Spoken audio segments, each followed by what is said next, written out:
Hello and welcome to the Modern Ear podcast, where we take a look at classic and favorite albums. I'm Trevor.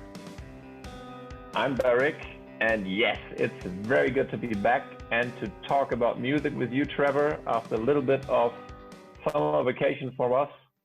And A very the long main time. focus, very long.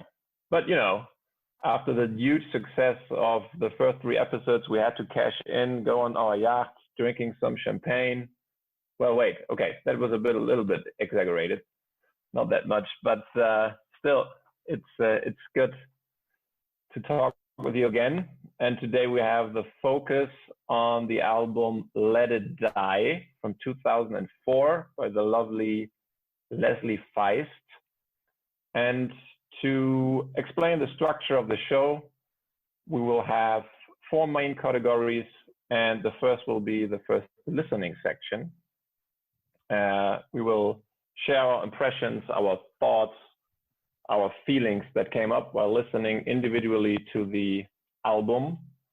And then we will explain what we discovered on the deep dive about the artist and the album, to then go back to the listening section and to share what changed in our listening with all the information we gathered. And at the end, we will have some categories. We will talk what aged the best, the worst. We will rate the album, and we'll have an outlook on the next show. Yeah, that's about it. And Trevor, as you choose that album the last time, and I know that you had like a short list of 25 albums to pick up to discuss next. I think it might have been 30. Like 30, okay. So it was a very, very hard time for you to pick that album. Explain me and all our thousands of listeners why you picked that album from Feist from 2004. It's just one of my favorite albums, and I wanted to go with something from a Canadian artist because I'm from Canada, and I thought it would be fun to cover someone from my home and native land. And we haven't done a female artist, so I thought that would be kind of fun too. Yeah. And Feist is just good choice. Feist is just fantastic. Yeah, I can already hear that you are a big fan, and I have a guess. This time you will not criticize the singing style and the voice. She has the voice of an angel. How can you criticize it? Yeah, so I have some thoughts about that too. Unlike Block Party, she knows how to sing. Okay. Yeah, I have also, regarding the Block Party notes from you, something came up in the first listening, but I will share it quite soon with you. About her singing style? Yeah, I have, but that's not something to criticize. That is for sure. But at some other parts, it's more about criticizing you, not about criticizing Leslie. I don't think there's anything to criticize here. Seems like you're a little bit biased. Completely wrong, whatever you say. So should we go over the producer of the album? Yes, because I know you're also a fan of him. And the main producer is named Chili Gonzalez, also from Canada. Is that correct? From, I think, Montreal. I'm not that much of a fan of him. My wife is a fan of Chili. Okay. I thought it was like you were a fan and then she became a fan. Okay. Oh, no. That's news for me. Flip it. She loves Chili, and I've only really heard his piano solo albums. So other than that, I don't really know his stuff. And I've worked with him 2 times. So I saw his show 2 times then here in Hamburg. Very funny guy, great musician. He produced it, and it was engineered by Renaud Letang, who's in Paris. He's a French engineer. And It was all recorded in Paris as well. Yes, and I did not know that when I started the first listening. I discovered that in the deep dive, and that had an impact on the second listening. I can assure you. Yeah, me too. Me too. I didn't know that it was all recorded there. I had heard that they recorded a lot of it in Paris, but I didn't think that it was all done there. And yeah, it's basically a Chili and Feist album. It really is, It really and very much is. Which yeah, we'll go into that more in the deep dive because that's yes. lots of things. So what did you think about on your first listen to this album? So the very first impression I had was Wait, quickly. yeah, Had you ever heard this album before? no, No. So when I said Feist, you were thinking of Reminder. yeah, correct. That's the picture I had from her. With 1, 2, 3, 4. Yes, her big hit, and that was the picture I had. That's how I discovered her. Like I guess most people. And no, I did not know any song of the album, which is very good. So for me, it was a blank canvas, as I said last time. I had to fill, and you had so much memories in advance. So that is really good to hear. This is the album that I discovered Feist on. Back in 2004. Wow, that's a long time ago. And it's a runner-up, right? It's the second album. It's not a debut album. No, that I also learned. It's her. I thought it was her debut, but it's actually her second. I actually listened to the debut album after I listened to this. Ah, Not that much of a fan of it, but okay. Yeah, and the moment I started that album, I sat down and started to listen it. I had to think about her voice, and the first thing that came to my mind was like, it has such a power. It's such a strong voice. She sings so good, but it seems effortless. Like it's like she going to the mic, and you can feel her feelings, and she's just doing it. And I had to think about sports. Like, I'm also not only a nerd in music, also in sports. And for me, it sounded immediately like somebody who trained so much or sang so much in her life that when she's doing it now, it just seems easy, but it's a lot of work behind it. But you don't feel it when you listen to it. That is like, I don't know, Roger Federer came to my mind, the tennis player. Like, it seems like he just is born that way to play tennis. It seems so effortlessly, and it's such a world class, but it's so much training behind it. But I still sometimes it feels like easy for him because all the work in the past. And that was the first thought that was so dominant also while listening to the first two songs of the 13th of the album. there's some interesting things about her voice that we'll talk about later. Mm-hmm. That I discovered too. So and a lot of things fits quite a little bit, I think, to the stuff I described. And then while listening to the album, I thought, well, wait a minute.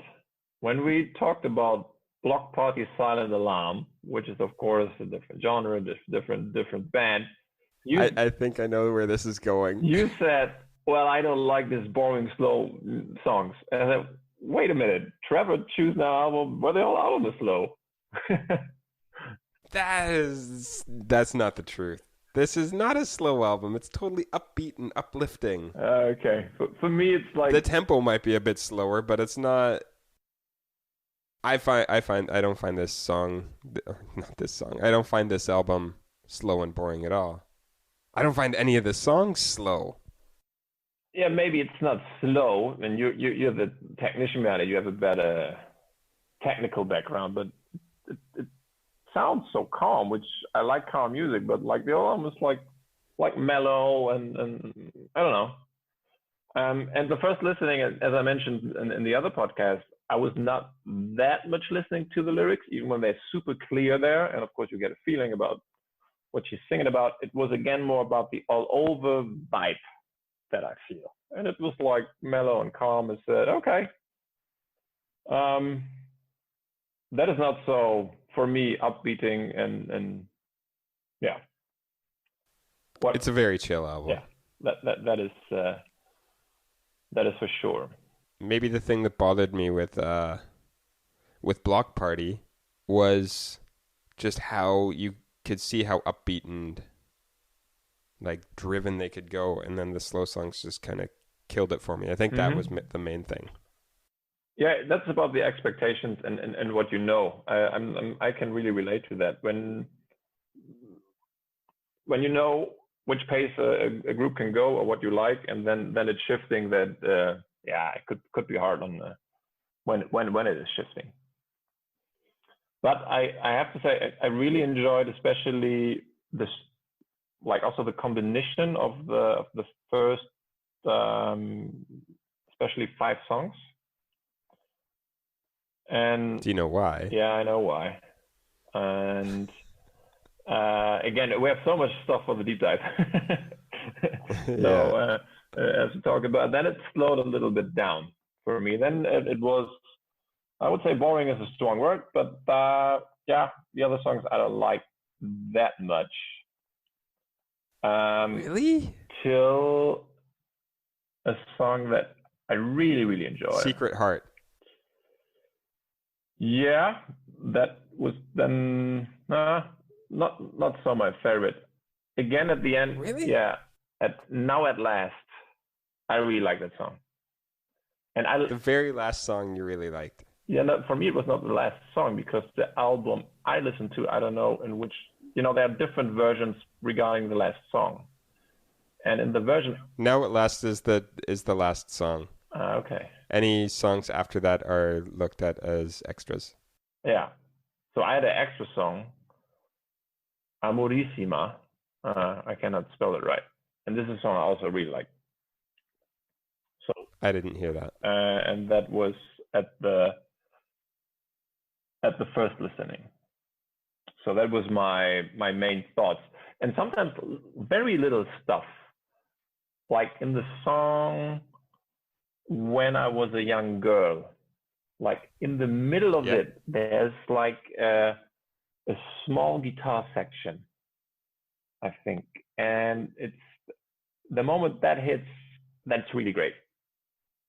So like when you listen to it in the middle of the song, When I Was a Young Girl, there's some little guitar that I guess Chili Gonzalez played that really, and this is little stuff that I, at the first listening, also recognized with, that's good.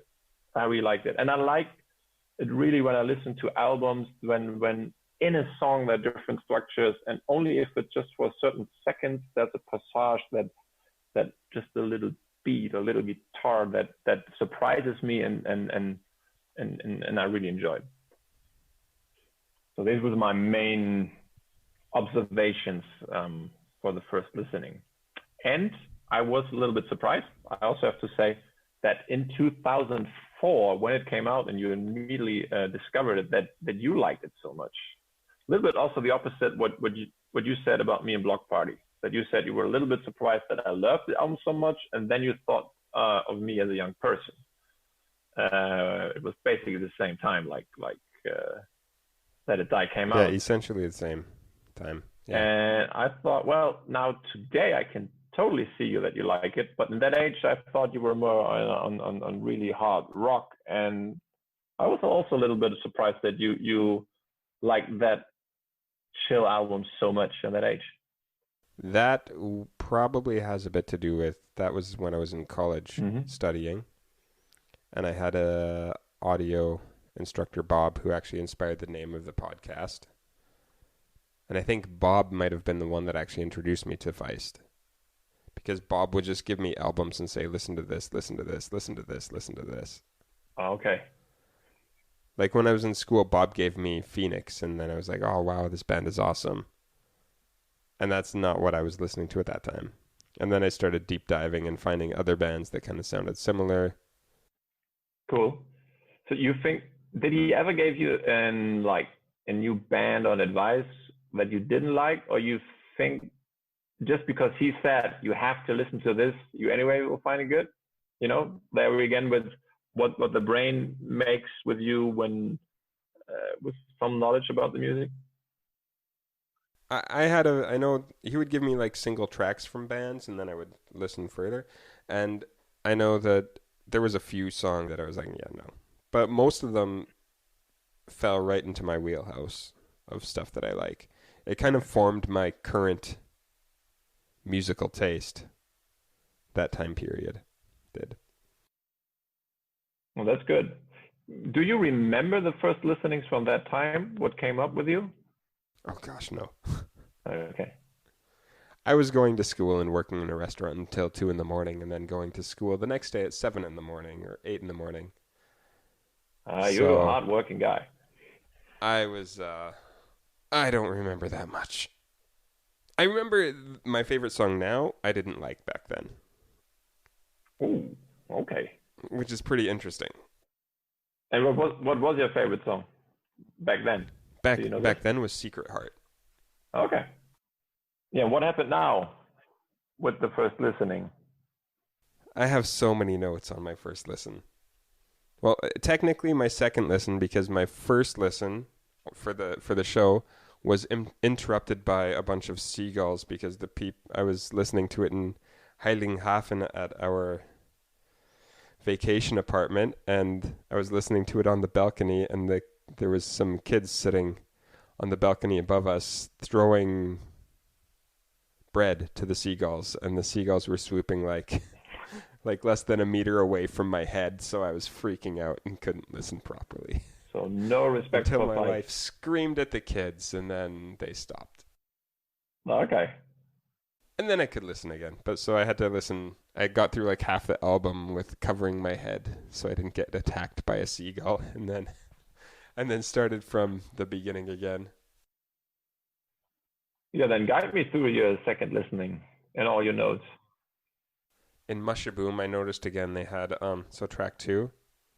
I listened to just a quick precursor. I listened to the Canadian release version, which is the one that I had when I was younger, back when it actually got released, because I lived in Canada. So the way that breaks down then is that after Leisure Suite, there's actually a French song there, and then it goes into Lonely Lonely. So track number 6 for me was L'amour ne dure pas toujours. Okay. Sounds good to me. Totally different than the other French songs that are on the other releases. Like the main one is Tout doucement. I think you heard that one, I think. Yeah, correct. Right before Now at Last. Yeah. So with Gatekeeper, I noticed I just really like the reverb that they used on Feist's vocals. That's throughout the whole album. I just really liked the reverb they used.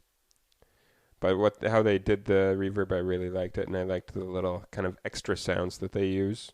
That's also through the whole album. If you sit there and listen, you just hear random weird sounds that I'm like, oh.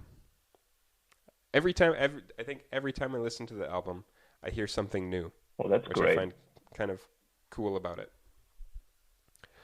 And on Mushaboom, they had my very favorite thing on the guitar. Okay. The ping pong effect. That they did on Nirvana. Yeah. I love the ping pong. And then as it went on, I started noticing that it sounds like a lot of this might be the first album we have that doesn't have actual bass being played. That's true. Because the first 3 are all like full on bands, and this sounded very much like a Moog being played the whole time. Like the keyboard bass. True. And in the first 3 the bass was quite dominant also, or quite important. Yeah. Here not so much. By the time it got to One Evening, I was so track number 4, I wrote down, are all of these drums programmed?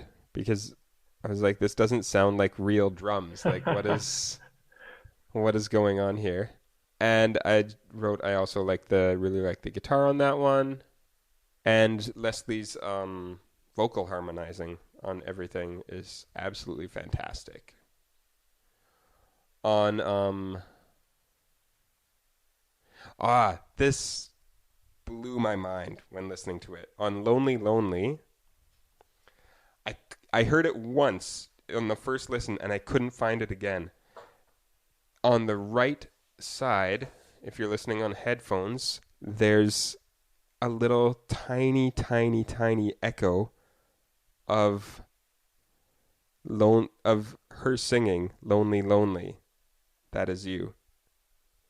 After she sings normally "Lonely, Lonely," that is you. On the right side, Yeah. there is a really, really faint, distant echo of "Lonely, Lonely," that is you. Like right after, and I heard it and I was like, wait, I have to, and I went back and I had to straight away hear again and see, was I just imagining that? Is my head messing with me or was it there? And I couldn't hear it again. What? It was so bizarre. I couldn't hear it again. And then today I listened to because I bought the LP, the vinyl, and I listened then today with headphones to the vinyl and it's there. For sure it's there. But I found that super cool. I'd never noticed that before. And all the time I'm like, I'll listen to this album from front to back and I love it. And I had never noticed that before. Oh, that's It's really cool. super, super quiet. It's super cool. And then after that, I got to when I was a young girl. And when listening to it, I would always skip it a lot when I was younger because I just didn't like it. And when listening to it, I noticed it kind of made me think of like First Nations music from Canada, I don't know. like tribal kind of music, Ah, Aboriginal music, and like the traditional First Nations music. And there's like in the background, there's like almost a wind noise that made me think of like the prairies, standing in the prairies and doing this song with like the tribal stuff going on, and it was very interesting. I got a very interesting vibe from that song that I didn't have it before. I have to say, it's really cool how much new things you discovered, and while just listening so mindful to the album again, even if you have listened to that so often, and with your technical ear, what you discover that's quite cool to hear that. Yeah, I liked finding that was one of my highlights from the listen was when I was a young girl, hearing the just different things and Lonely Lonely with the weird background vocal echo that I wasn't sure existed or not. And then I got to Secret Heart, and that's one of my favorites. It's a Ron Sexsmith song. I've known that since the first time I listened to it, and most people don't know that it's his song. Everyone thinks it's a Leslie Feist song, and I really like that song. I like it better than his version. Actually, I like all of her covers better than the originals. Me too. And then Inside and Out, I found, which makes sense with Gonzo or Chili Gonzalez, with Chili doing all of the working with her. He's very much a hip hop guy. Hmm. And I think in Inside and Out, you actually can get a bit of a hip hop influence in that if you listen. I think there's even like some scratching at one point. Well, the scratching I didn't listen to. I didn't recognize. So, but I It's also at the very end. think that you can feel it a little bit there. And then the final song, Now at Last, which is the final song. There's not supposed to be anything after it. Even on the record, on the vinyl, it's the last song. And I just wrote down this feels like a last song. Like it feels like the closer. And that fits very well. As I mentioned, the bonus song, the other I listened to and really liked, but I thought it was quite strange that there's another one because it sounds so much like an ending of a movie. Not only of an album, it sounds like an end of a movie, and I really like cinematic music when it's done the right way. So I think that's also why I like that song so much. But I could really see the last scene of a movie in that song. So I was also surprised that there is another song, which I also really like. But yeah, now I get it. The real last song is this one. Did you have any overall thoughts for the whole album, other than that it was slow and boring? No, I don't thought that it was boring. I was just slow. But it really was like the main thought was, well, I think I really have to listen to it more often because then it will get better and better. So I thought there's potential that it really gets. So the first one was, well, I don't really get the hype, but I think it's really good. It's just, even when I'm not a professional, I think it's technically good. And there is potential that there are some songs, like even after listening to the 10th time, that they hit me. And this is something why I like albums so much, listening to albums, because it's so great things to discover and listening to them more often. And I miss that. Yeah, I mean, we always sound like old guys, but in some ways we are. And I think that's something that a lot of people miss out in music because of the new possibilities you have, right? You can click every song you want to hear, and if it doesn't strike you in 5 seconds, you skip to the next. And sometimes it's really rough, and the chances are way higher if you listen to a whole album again and again to figure out that experience, to discover a song on a different level after listening to it like 10th time or 5th time or whatever. And I thought this album has a potential for that. That's one of my favorite things I like about having vinyl. Mm-hmm. You don't really skip songs. You can. It's just why. And then you get to hear the way that the album is supposed to be listened to. They don't put the songs in just any random order. They put it in an order because that's the way that they want you to hear the music. Yes. That's for sure. They put a lot of thoughts on it. And I think that it makes sense that vinyl in the last years, on the other side of all the streaming chances you have or possibilities, that had such a growth because people want to have this. I think there's more to it. The visual stuff and the nostalgia thing, but people want to listen to their albums in that way. So it makes sense to have both growing. Did you have any major criticisms for the album after the first listen? Not really. So no. The only one is that it's not super, super catchy from the first listening, but it is like still, it made me curious. I think it's good music and made me curious. That's the thing. But I don't completely disagree. I don't hear anything that I don't like. So I find it one of the most catchiest albums ever. Okay. I find it so catchy. I can't believe you don't think it's catchy. I can't believe that.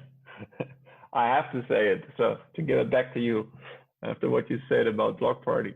No, that's really what I thought. I thought, okay, let's give it time. Give Leslie and me a little bit time.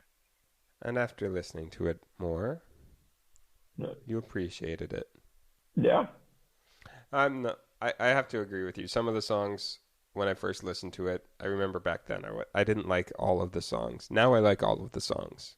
I don't have one song that I dislike. When I first had it, I didn't like all of the songs. Mm-hmm.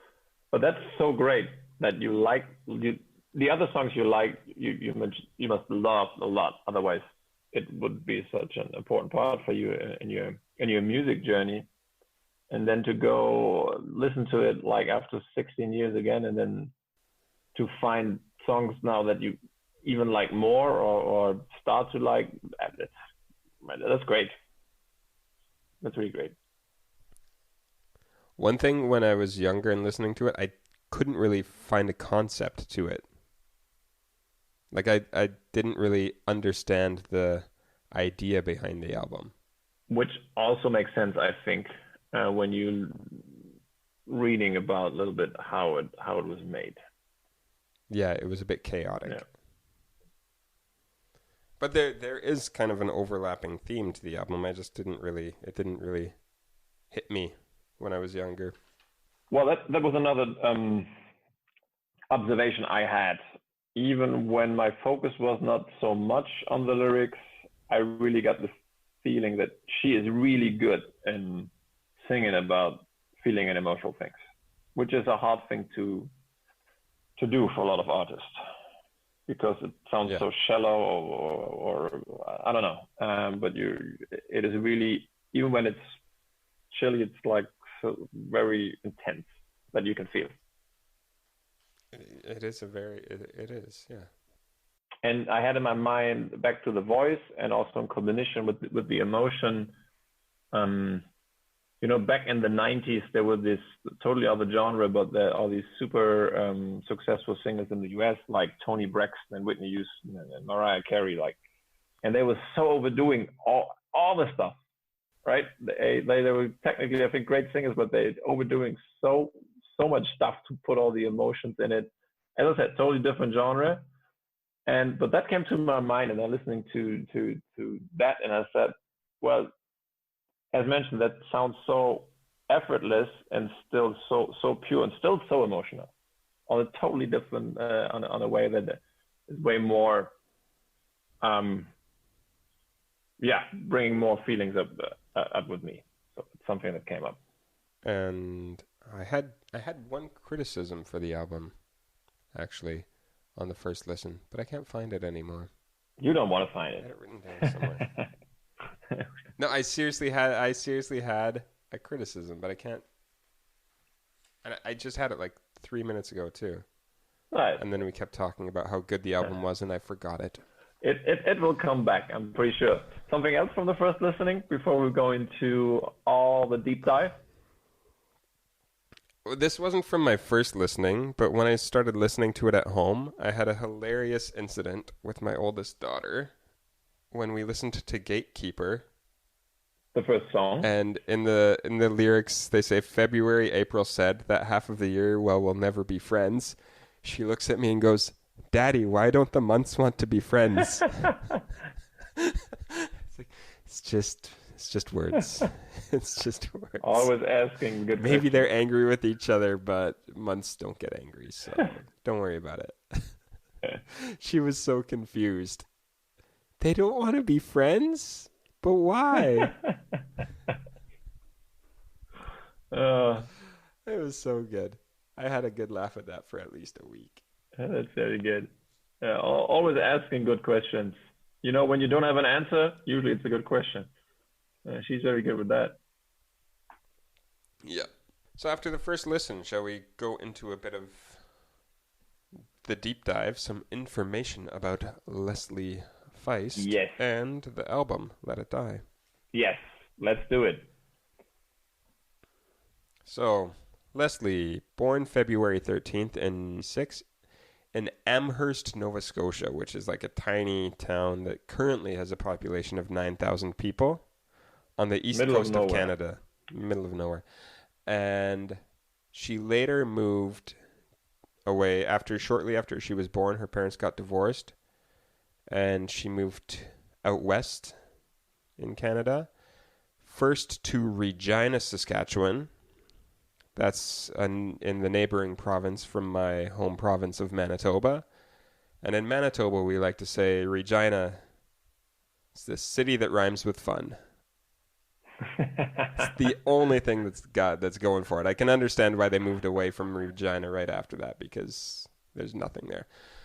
And then she moved to Kerry with her mom and her brother, and that's where she kind of got her music career off, starting as a hardcore singer, in hardcore bands. which is crazy. She really went into it like really the punk and screaming stuff. Which Um, she then blew out her vocal cords doing that. yeah, and her first band was Placebo, but not the Not famous one. not the famous one though. They were called Placebo though, and Yeah, they did like a cross Canada tour where they were basically playing to get gas money for the next show, so they could drive to the next show. Sorry, and she didn't. She was young, didn't know how to take care of her voice, and totally destroyed her vocal cords. Where she ended up having to take like a complete year off of music, and went to a moved to Toronto, and then actually went and got her vocal cords worked on by like a professional doctor who works with repairing vocal cord damage and stuff like that. yeah. But I think I read that she didn't stop doing music for a year. She played music, but she stopped singing totally for a year, right? That's true. She stopped singing. She then learned how to play bass and played bass for a band for Noah's Ark Weld, which I've never heard of. And I think she played bass for them for a year.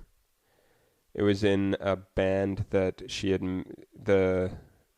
Noah had played in a band with Brendan Canning, who she met when when Placebo opened for the Ramones at a big festival.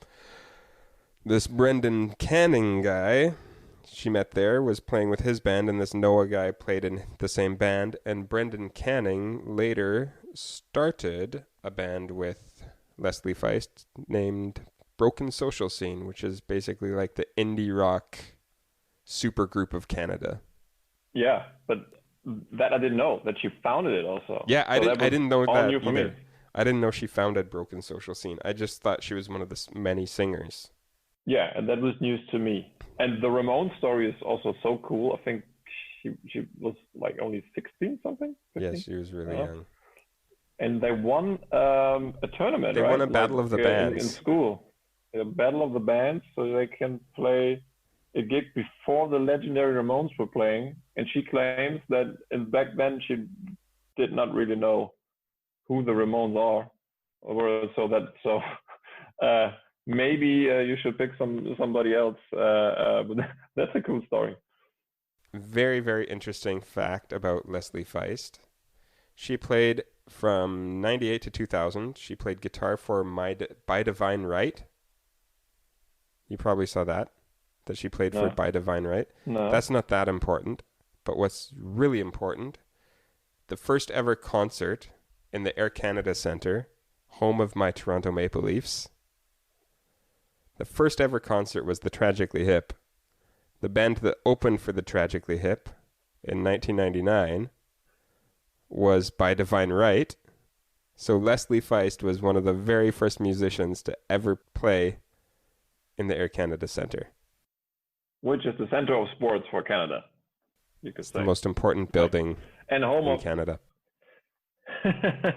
home of the actual NBA champion, the Toronto Raptors. More importantly, though, home of the Toronto Maple Leafs.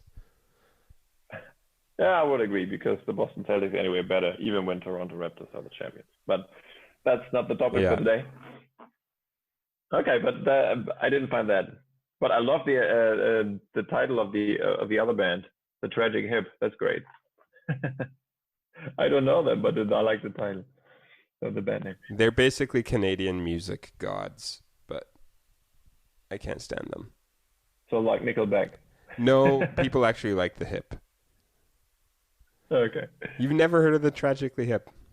They're only famous in Canada. That's basically it. Maybe for a reason. Yeah, I don't like any of their music. So, in 1999, she actually released her very first album, Monarch. And that was basically just sold at merch stands. It was like she kind of recorded it and got it pressed by herself. No label, nothing. Just sold it at shows. And that was it. So maybe that's the reason why also you thought Let It Die is a debut album. Exactly. Especially back then. That makes sense. Music isn't accessible as it is now, so wouldn't have really known. And it was that year in 99 that she actually moved into an apartment with with the rapper Peaches. And it is because of Peaches that she met Chili, who produced the album. And the two of them kind of lived there, and she actually toured with Peaches I have it in. Did you actually find her name for when she was touring with Peaches? No. No, she didn't go by Leslie Feist or by Feist. She went by Bitch Lap Lap, and she was Peaches' kind of MC, and would be like the hype woman.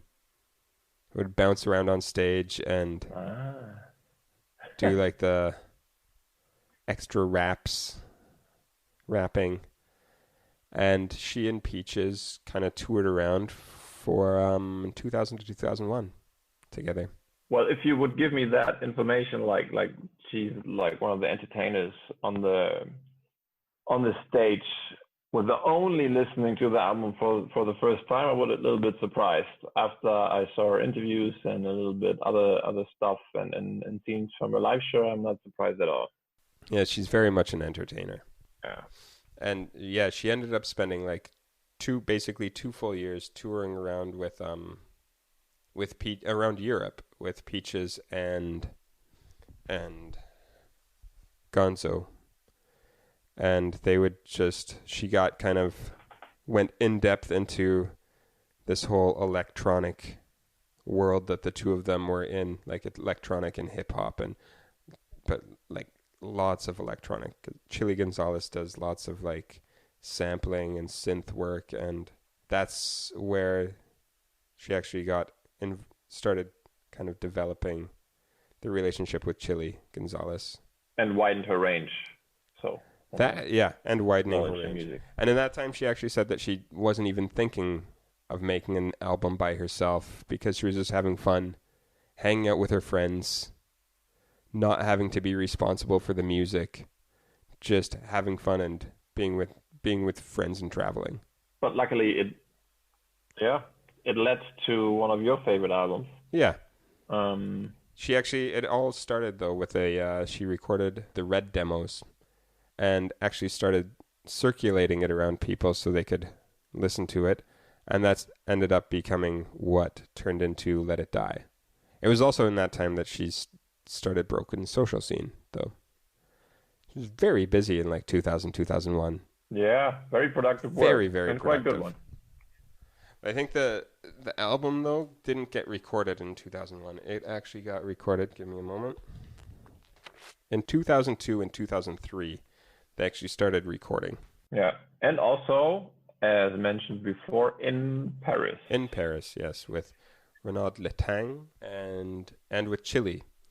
And what I had said earlier about thinking that all the drums sounded like they were programmed is because they were. That I thought. That's also a great observation. I would never hear that. That you can hear that you have a different ear for that. And apparently, I just read this in the LP.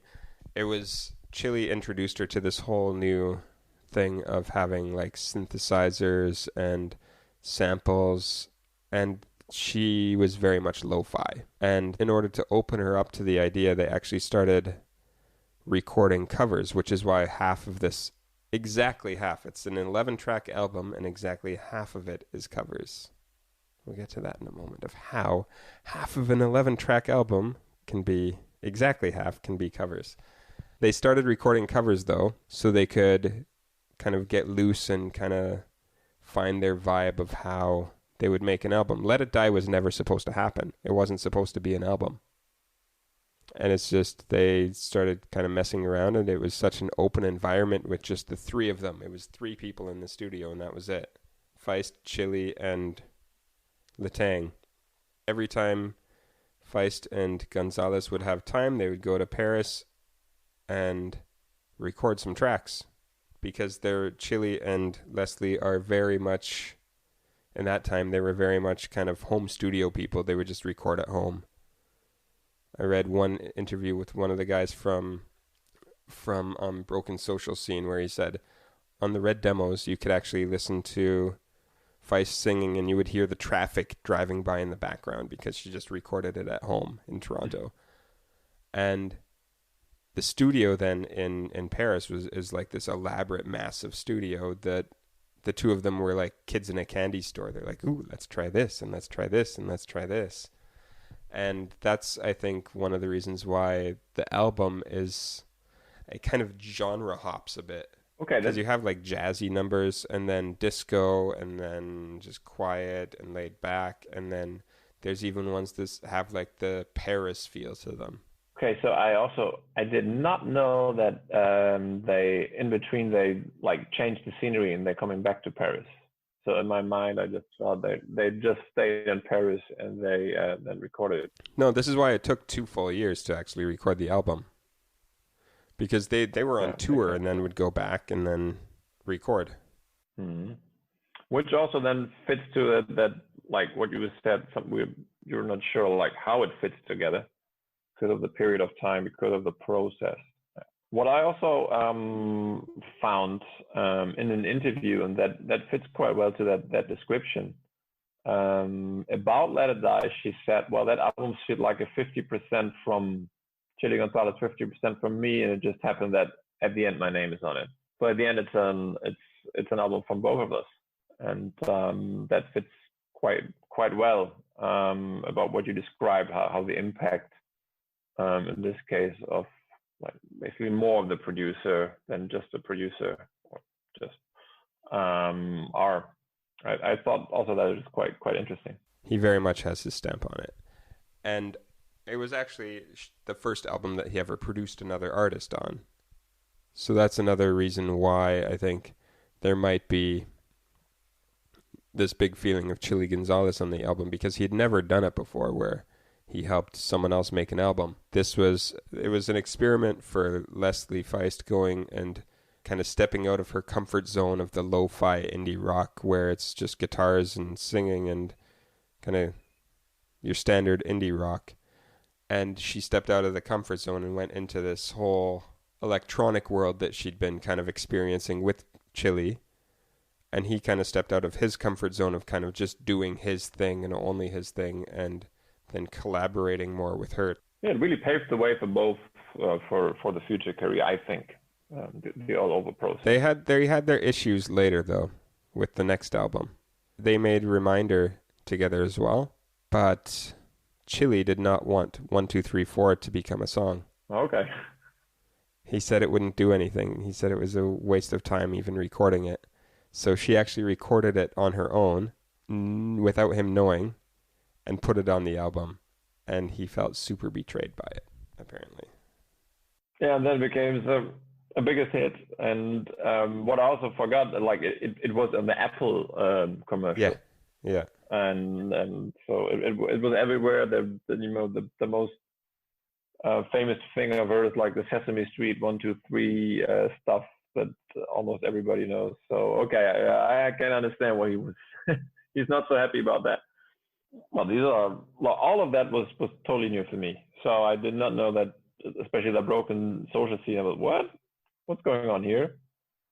And what you mentioned, the story with losing her voice, and then she had to learn basically to sing differently, was so interesting for me because of my first thoughts I described. So how much training was behind that, really in real life.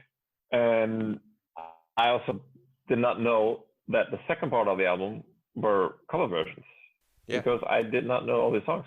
That was new for me. So then I also heard need to listen to the original ones. And I always liked her version more, I have to say. But for example, for Inside and Out, it's not a surprise because I never liked the Bee Gees. It's the Bee Gees sample, not sample, cover version. And that was also something that I discovered that was Now At Last is even a cover. Like they split the album straight in half. The first half is the originals and the second half is covers. What is the secret behind the 50-50 and 11 song? Because Lonely Lonely also a cover. It's a cover of the song Sacramento by Tony Scher, but they just used the music from it, and Leslie wrote her own lyrics. So it's kind of half her song, half his. Okay. The original of that one, I didn't like it all. I listened to all the originals again as well, and that one I was like, oh wow, who listened to this song long enough to think, oh, I should cover this? No, and you hit really like more of everything I discovered, the most part of it. What I also discovered, I don't know if you know this, I never seen an album that has so many different covers. As in, like, not really cover versions, but the cover, because for France and for Canada and for US, it seems like Yeah. they have different drawings, something like that. And as you explained me also in the chat in advance, there are different bonus tracks per market. Not And just bonus tracks though. It's like actual different track listings. oh yeah, and in France, they cut out one of the songs where she's singing French because they thought, oh, the French is not good enough. I did not see that. That's hilarious. I have to send you the video, and it is an interview in France. I said, well, that fits. So, like, nah, doesn't sound as good enough. So just leave it out. Just sing in English. That's fantastic. That's something that I enjoy. She admits though I saw interviews with her where she straight up says, "I lived in Paris. I cannot speak very good French though." Yeah, and that's something that Shirley Gonzalez said to her. So if you want to be looked, I don't know, as very special in Europe, you have to go to Paris, because when you speak French, they will like, what is that for an accent? What is that? So, yeah. One thing I actually, after doing the deep dive, that made me kind of go aha, was seeing that she actually was basically grew up in Calgary, which is kind of Western Canada, where I'm from, where you get kind of like cowboys, prairies, and and that kind of thing. Which then, when I looked back at my notes for when I was a young girl, I was like, oh, that makes sense why I kind of got the vibe of the like First Nations vibe and sitting on the prairies kind of thing. Yeah. What more you have for the deep dive before we go into this section? What happened with us with the deep dive and listening? I just had the whole thing that this album kind of led to a big career in collaboration for Feist, because her following album she did with Gonzalez, with Moki, and with Jamie Liddell. So like three big kind of independent artists that it kind of fits with her. It fits with her whole career arc with doing kind of collaborating with Peaches and Chili on tour, and then starting Broken Social Scene, where it's basically a super group of collaborations. I just found it interesting that then she kind of started doing her own albums also that way, but just with her name on the front. Yeah, seems to fit to her nature and a way of how she likes to do music. And I just like that she was kind of she was part of the golden age of Canadian indie rock. Yeah, seems like they fueled themselves with their work. There was the like Feist, the Stars, Arcade Fire, Broken Social Scene, the New Pornographers, Metric. It's all these people that kind of they all knew each other, and they all just kind of made music together and would perform with each other. It was just kind of a cool time in Canadian music. Yeah, it really seems. And so, shall we move on to the next part of what our deep dive actually affected in our second listen? Let's do it, because for me it affected it on numerous ways, and still is. As mentioned before, I think this album had a lot of potential for Yeah, more observations while listening to it over and over again, and just hearing what you observed in the first listening, like technically will also change something. But let's go to the second, or for you, the third listening. Um, and the first thing that really changed for me, to start with, was the fact that it was recorded in Paris. And just this simple fact, without the stuff behind it, really gave me like another picture when I listened to it. Like, for example, I like the last song we mentioned, like it's the end of the movie. Now at last, like I have her pictured in beautiful streets going through Paris. It's just, I cannot avoid it to have the picture of Paris in the summer, mostly of it, and it gives me such even a warmer feeling while listening to the album.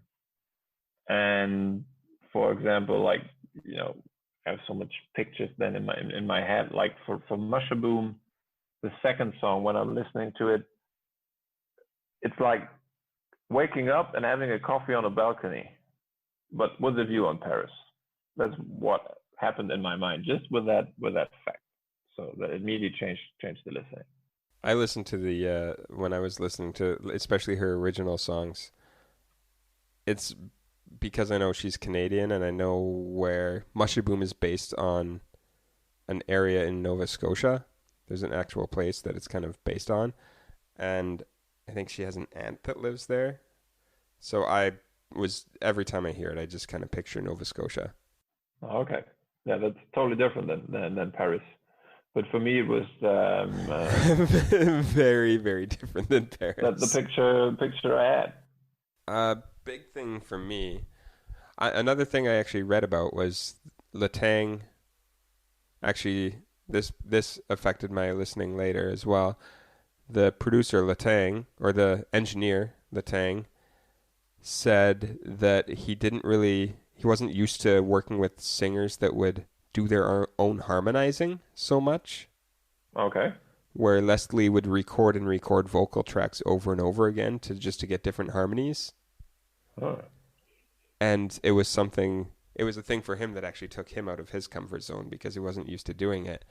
And then it actually made me re-listen. When I re-listened to it, I listened more to the harmonies a bit more that she was doing, and thinking, this is kind of the engineer's first time kind of dealing with this. That's kind of cool that it actually worked out as well as it did.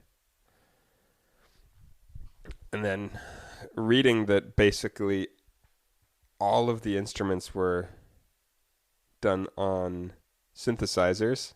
It's actually a very, very electronic album.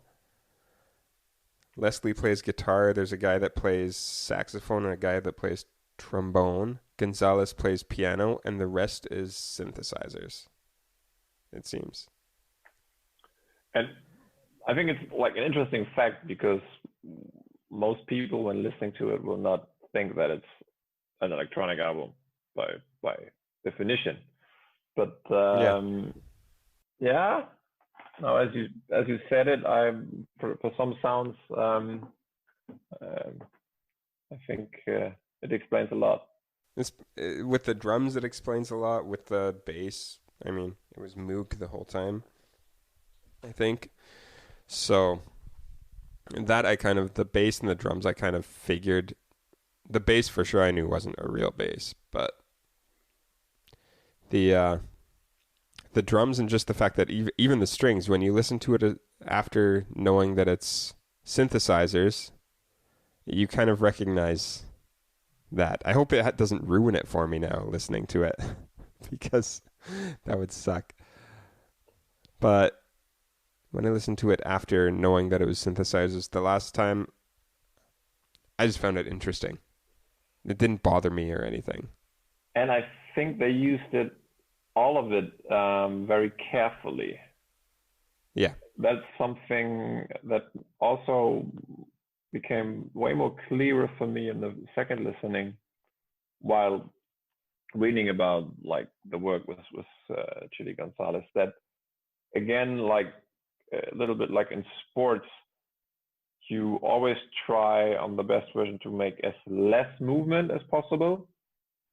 And for this album, it sounds also that they want to pull up the best and want to give it a certain sound, but don't overdo it.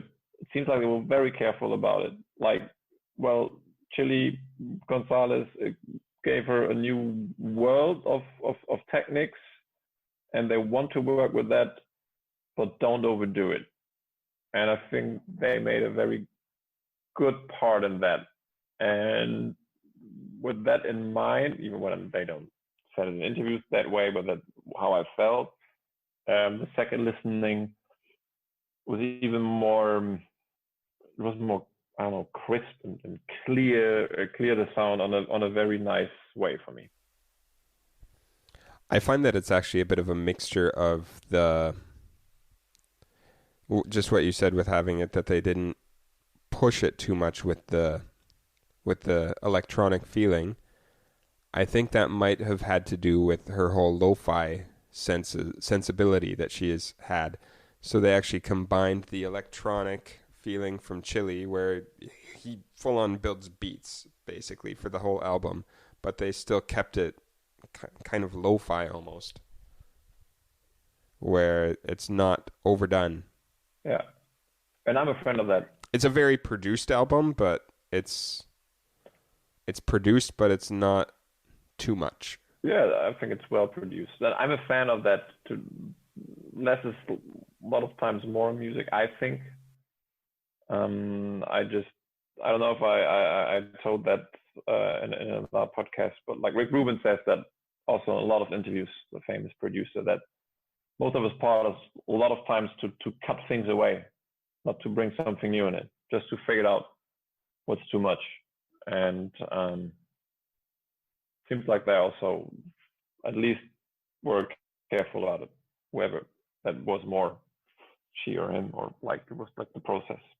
They do add a lot of things though throughout the album. Like there are some very random sounds that come into the songs, but it's always very quiet and in the background, I find, which I think is a very interesting way to do it, so that it's what I said earlier, where I keep finding things where I didn't notice it the first time I listened to the song, or the 10th time that I've listened to the song.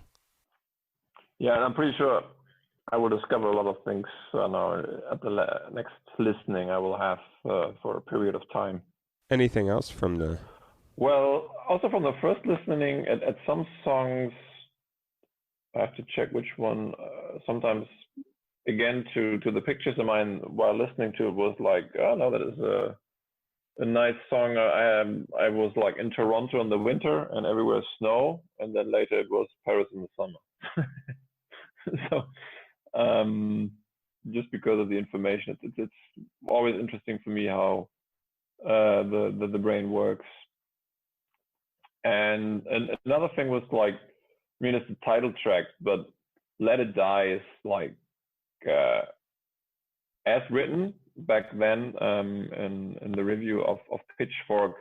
It's like the emotional counterpiece. I think it is really also by the lyrics a very very strong song that the second listening came even clearer for me. My second listening, I finally really kind of listened to the whole concept of the album, because there is a concept to it, but it just wasn't apparent for a long time for me. And it's basically just a relationship if you go through it.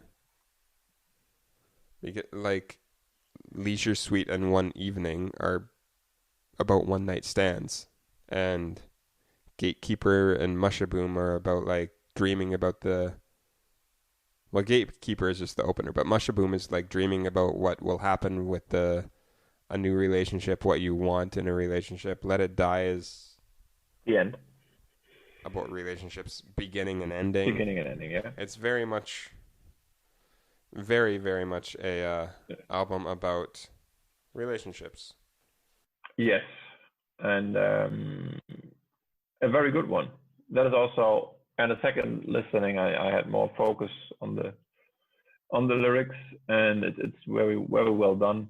I think you posted it also on but like the in the lyrics of Let It Die, like the saddest part of a broken heart isn't the ending so much as the start. It's very well done. It's good lyrics, great singing. Actually, in the on the album, she actually explains, like on the vinyl cover, she explains how she wrote "Let It Die." How She wrote it walking home from the market one day, where at that point in time, she would actually when she would get an idea, she would call her answering machine and record the idea onto her answering machine for when she got home. And with Let It Die, she actually decided, okay, I'm not going to recall the answering machine. I'm going to work on this song as I'm walking. And if it's good, it will stay with me. If it's not, then it's not worth it. And by the time she got home, she had the entire song written in her head. that is like Jay-Z writing songs. It's cool. I thought that was That's really really cool. good. Just on the home from a market. Yeah.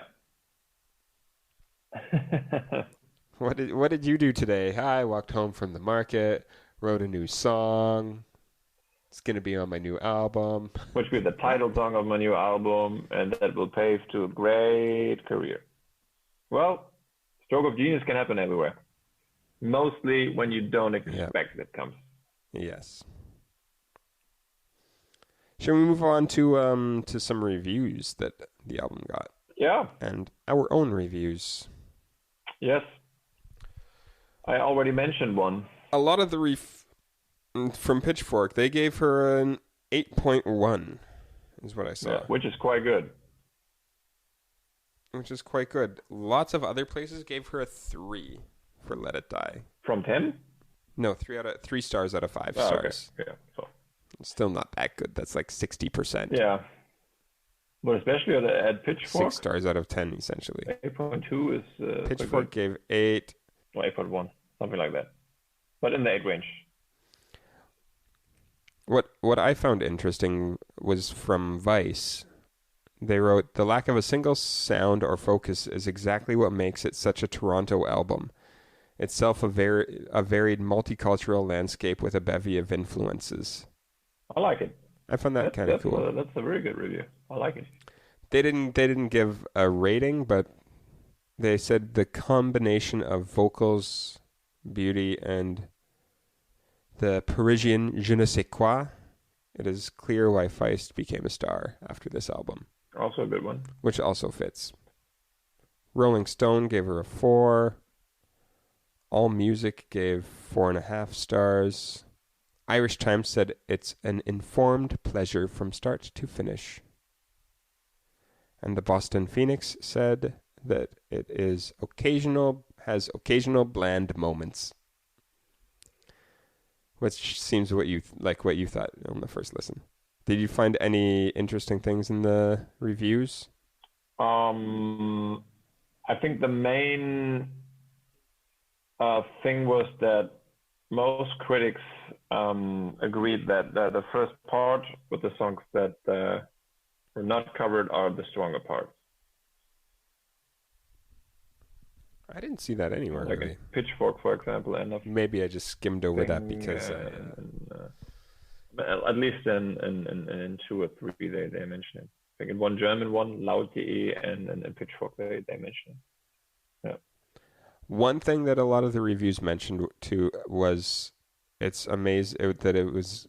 very interesting how she can take the covers and basically reinvent songs that people already know. And then I agree. Which I found pretty true with these covers. Yeah, because I didn't know the original ones, but when I listened to them and then listened to, okay, that's really another song. Yeah, exactly. She makes them her own, which was pretty cool. Yeah. And what would you give the album for a rating? That in this case is especially interesting, I would say. Because of the first listening, it was like a 6.5, I would say. Oh, that low. And now it's almost up to an 8. after a short period of time. So an 8 out of 8. Out of 10. And it really gets better and better while listening, concentrate to it. And I think it will get better. As mentioned, I thought from the beginning that this has potential for it, but still was not there. Yeah, so that's so what I would give it. And I guess what was your favorite song? my favorite song is "Let It Die," and Yeah. yeah, I it like really it's good lyrics. That song really fits together. It's it's really good. And after it, it's Now at Last. And any that you disliked or least favorite? Mm, I would say Secret Heart is not so. Not my favorite. The least favorite. Sorry about that. I hope you enjoy this final episode of the Modern Ear podcast.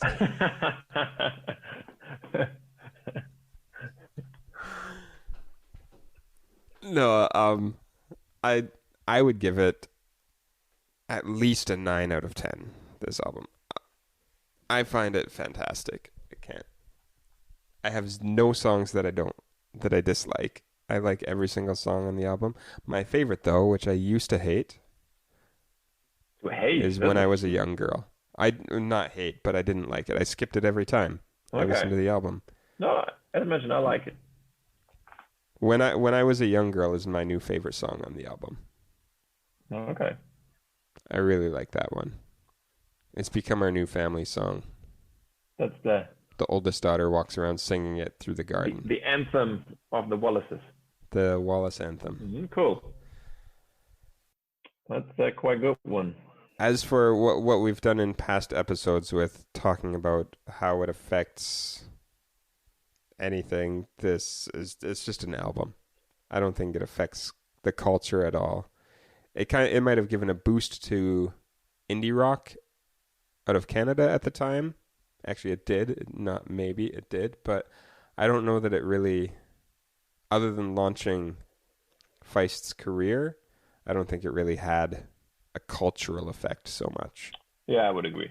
So maybe there are some artists that will disagree with that now. That for me, without that album, I would not write this and that song, but not like Nirvana or Marvin Gaye or whatever. I think I would agree. No. I would pretty sure that she is one of the very well that most musicians have a very high opinion about her. While seeing interviews and live shows and all that stuff, she seems like top notch, great presence, which was also written down in the Pitchfork review that if you know Leslie Feist from concerts, you know she has so many levels to go with her presence. And combined with that work she's doing on the albums, I'm pretty sure that she is seen as one of the very good ones, but still not like groundbreaking from her influence. Yeah. Especially not from this album. Yeah. True. Maybe later more. But is there something that aged the worst from you since 2004 from this album? I hate to say it, but Secret Heart. I can understand. It used to be my favorite song. I think I've just heard it too many times now. Okay, maybe it's just because it's the weakest song on the album. No. Now at Last is weaker. Actually, the French one, Tout de Simon, that's on the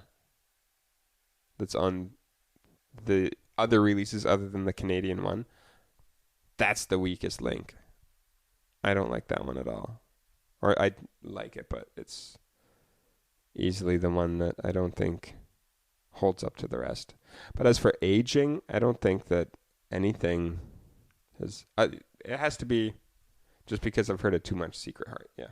But the rest kind of holds up still. Like you could bring this out right now and it would still be popular, I think. Yeah, it's kind of timeless, I think, from the sound. Um, for this sound, you will always find people that like it.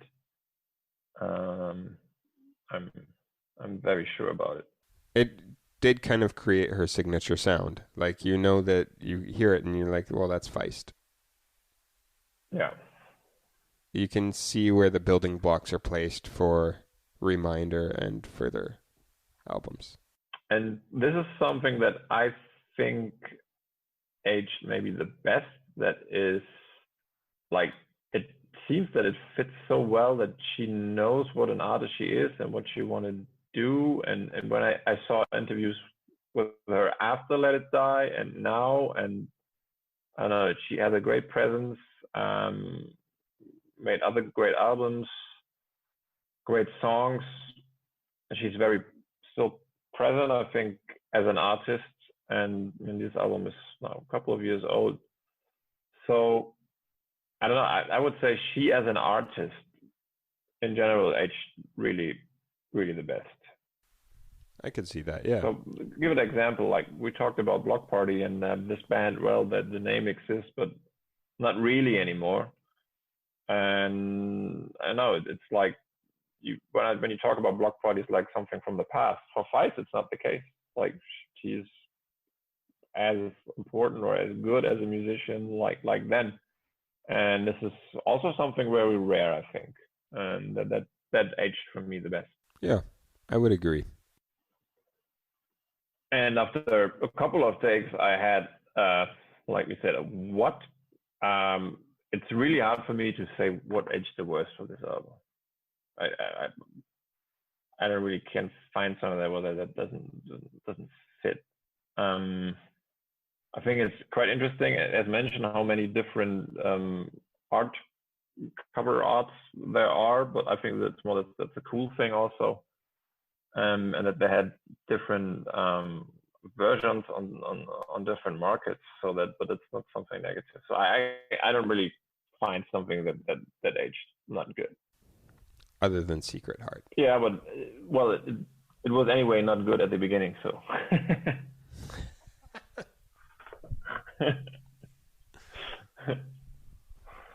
Yeah. Ron Sexsmith would not like you at all. Yeah. Oh, that's true. So maybe I should not go to the show next time you're working for him. Have you ever worked at a show for Leslie Feist? I don't think so. You would have mentioned that already, right? No, for Feist, no, I actually saw my very first Stadtpark concert was Leslie Feist. My wife got me tickets to it for my birthday one year. Yeah, that you mentioned. In 2012. Right. And that was my very first concert that I saw in Stadtpark. And now I do almost every concert in Stadtpark here in Hamburg. Means most of them are not as good as the one from Feist, I'm pretty sure about. No. Yeah. Except for Beck. Beck is good. He is also a very good musician. Beck was good. Yeah, and bands like that. But we're not talking about Beck. By the way, we did it. We did not talk about the Strokes. Now I'm just doing it. Okay. Sorry. But there is no Strokes connection. I tried to find one. I seriously looked to find a connection to the Strokes, and I couldn't. Unless we're stretching and saying it was released in the same year. But it wasn't either. But maybe that's the right way to talk about the next song we're talking about. Oh my God, are we doing Strokes? No, we're not. I'm kidding. No, we do not. Okay. But what is our next album, Beric? Well, it's time for hip hop, right? Yeah. It really is time for hip hop, and we both love it. So far, we didn't talk about it, and there's so many albums you can pick, but I'm going with the real gold standard, with one of my super favorites. And you have any guess which album that will be?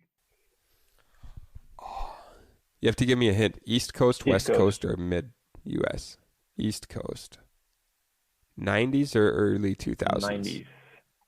Something from Notorious? No. It's Or not. from The Roots? No, it's also not. For the Roots, like I want to talk about the Roots, and we will. I'm pretty sure, but they're so good with every album. That's for me. It's hard to pick one. And for this artist, there's absolutely no Nas? question. Yeah, you got it. It's Nas Illmatic. I don't know that I've done a full listen to Illmatic. Oh, it is. I'm looking forward to it. I love that album. I think it's super good. You will find so many quotes from other artists how influential that stuff was for them. And yeah, so I'm really excited to talk about this great album. I am too, unlike the last one you suggested. Illmatic. I'm excited to listen to it. And this time we will not have such a long pause to celebrate. The next episode will come faster. It will, because we're both back at home. Yeah, that we are. All right. So that's it. That's it. That was fun. That was. I can't wait to listen to some more Leslie Feist. Yeah, I will too. So try to listen to Lonely Lonely with headphones on. Make sure that the left and the right are on the right side, are on the correct sides, and try to listen for the little tiny echo in the distance. Okay. And tell me if I'm actually insane or if it's actually there, or if I'm just hearing. Well, I can tell you, things. you are insane, but maybe not because of this. So, but that. Okay. Maybe more because of your Maple Leaf fandom, or something else. But yeah, no, I will do that. Some other advice for our listeners regarding Let It Die and listen to it? Enjoy finding all the different instruments or different sounds. And do not listen to it around seagulls. It's dangerous. It's very, very dangerous. Important advice. Definitely. And Secret Heart really isn't that bad of a song, despite what Beric says. Compared to the others, it's not so strong. It's still like, it's not a bad song. It's not like a Johannes Oerding song or Nickelback or something. It's just compared to the other standard. Is Johannes Oerding now the German Nickelback? From the quality, maybe it is like.